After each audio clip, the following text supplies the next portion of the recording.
En este video entenderemos la diferencia entre cada uno de los sensores que podemos encontrar en el simulador Factory.io.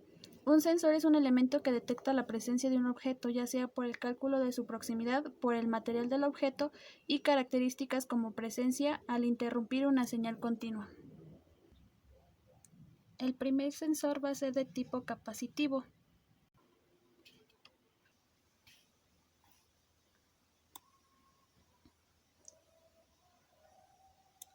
Este sensor capacitivo se utiliza regularmente cuando se quiere detectar un objeto no metálico, en este caso como una caja. El sensor capacitivo va a tener dos configuraciones. La primera configuración es de tipo discreta o digital.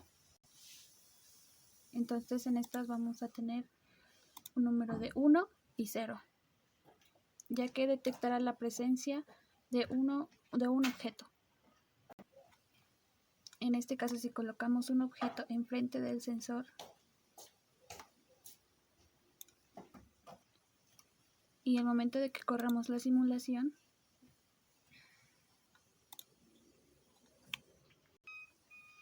el sensor cambia de 0 a 1, es decir, en presencia del objeto. Entonces, con presencia tendremos un estado 1 y sin presencia vamos a tener el estado 0. Entonces, si cambiamos la configuración a tipo análoga y nuevamente vemos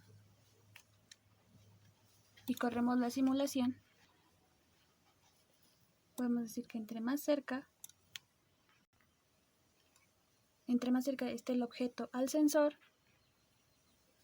más cercano será su valor a 0 en volts. Y entonces, entre más se aleje, más va a entrar en el rango de los 10 volts. Entonces, si el sensor tiene un rango de sensibilidad, entonces si tiene un rango de sensibilidad de 10 centímetros, se haría una gráfica donde ahí vamos a graficar el voltaje en un rango de 0 a 10 volts. Esto va a ser de acuerdo a la distancia con el objeto. También tenemos el sensor fotoeléctrico o difuso, ya que su principio de funcionamiento está basado en la reflexión de la luz. Este sensor tiene dos celdas. Una de ellas va a funcionar como emisor de luz y la otra va a recibir la luz una vez que rebote al objeto, así presenciando la presencia de este mismo.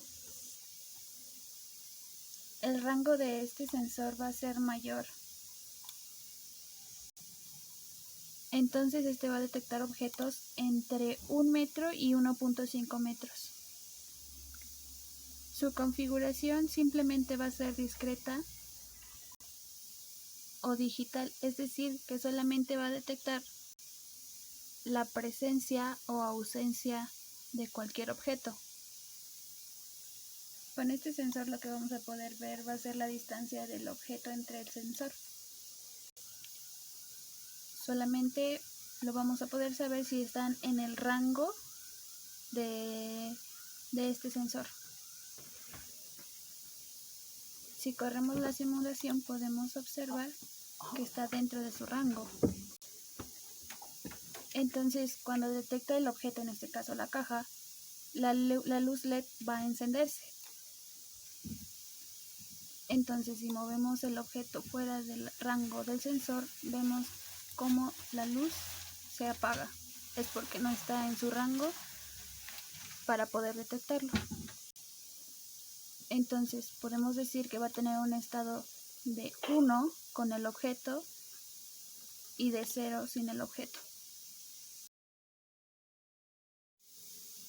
El siguiente sensor es el sensor retroreflector. Este contiene un elemento que se llama reflector. Este elemento se va a encargar de reflejar y mantener continua, ya que solo detectará la presencia de un objeto Entonces, al momento de interrumpir esta señal, va a cambiar de su estado 1 a su estado 0. O en su caso podemos decir de señal continua a señal interrumpida. Una de las principales aplicaciones de este sensor es cuando se le integra un contador, ya que cortará una pieza o un objeto y el estado de la señal cambia de 1 a 0, regrese a la posición original de 1. Entonces aquí en este ejemplo, como ya pusimos una caja, está interrumpiendo la señal.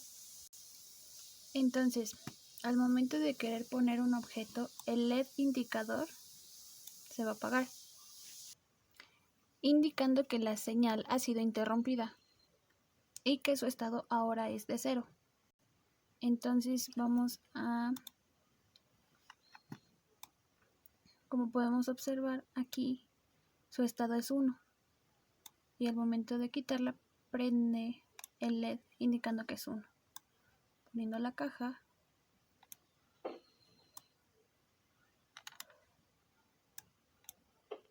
nos va a marcar 0.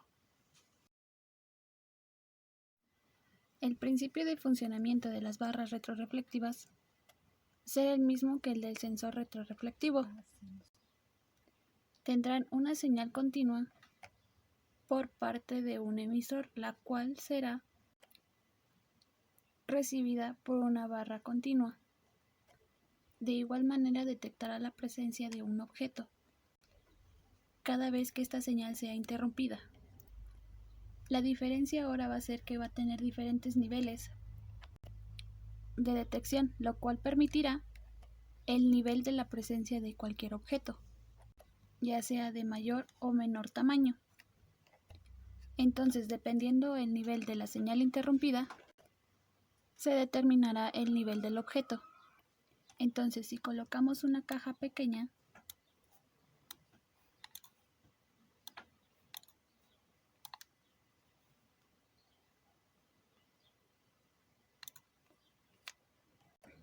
o de menor tamaño, podemos ver, se ve que interrumpe la línea más baja. Entonces, si colocamos una caja de mayor tamaño,